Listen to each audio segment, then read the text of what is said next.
My name is Viola, and I want to talk about being today. I was thinking 8 minutes. Okay, let's go being. So I am. I was being or come to this world with a lot of love, expectation. My parents wanted to have a child so much they have two miscarriage before me, and I was so expected.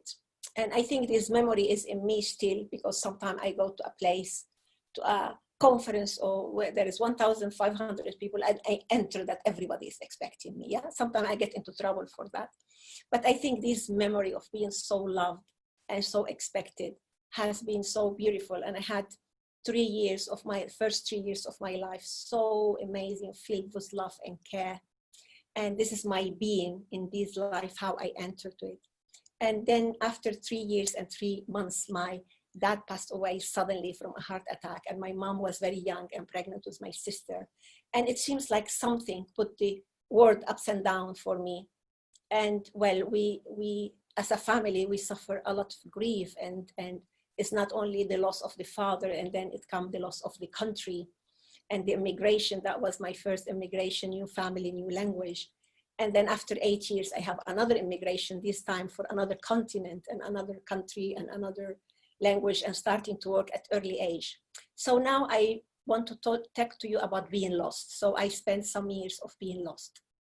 It was like in one stream, my eagerness of survival and help, and in another stream, I could not kind of hold it together and be this young 13 years old in the life force and being an adult so early age. So I got lost, and I put myself in some addiction and some intensity that took me to sleep 3 hours a day and work and study, but at the same time, that intensity that I couldn't cope. And some year passed into that.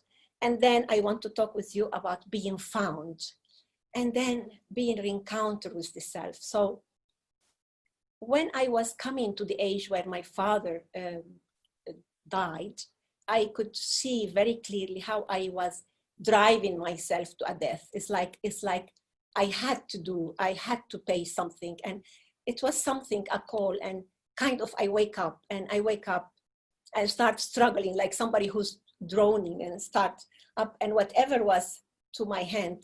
So I did some years of transactional analysis. I always wanted to be a psychotherapist, so I studied for years. I stopped smoking. Then I met meditation. Then I went to psychoanalysis as a patient, and I was like trying to being found. And finally, after meditation, I met the breath work. And breathwork came to my life when I was almost 4 years as a patient in psychoanalysis. And then I was found because I could breathe again. I was not living like, I thought like, really,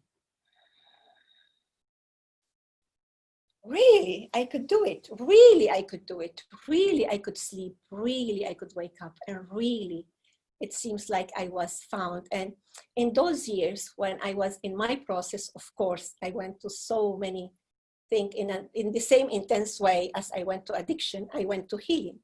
So there were years of meditation, years of no sleeping, years in the ashram, years of quitting my job, my corporate job, and going into the depth of service, years of not using shoes or not wearing makeup, or 5 years of celibacy. I think you name it, I did it. It was a little bit intense. It was very worrying for people around me, of course. I think you're smiling. I think some of you went into that. If it will be colonic, so colonic to be. It will be fasting, was fasting to be. It will be walking without shoes. It will be walking on the fire, it will be, fasting for 40 days, that will be. They were years of so much intensity and clarity, so much intensity to clear up all this confusion that I felt I was found. And then love came, love for my own life, love for you, love for the environment, and forgiveness for myself and what I did to myself. Being in the years of being lost and being in the years of being in met again.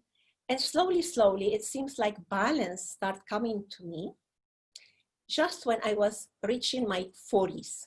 And then again, it seems like I felt that my head was over my shoulder. I was not like zigzagging. I really start feeling with all this breath that I was aligned, and some teacher will say vertical. I was like, oh, I was really aligned. And then it was so natural and easy to be engaged with another being, to build a family together, because then it was not the fight and the fear and the death. And then I want to tell you now my last 2 minutes, how it has been for me to be in it all. The conservative, the traditional, the alternative, the complementary, and how it was for me these years since I was met and encountered. And now at my 61, I regained that girl who was so loved, who was so welcome to the world.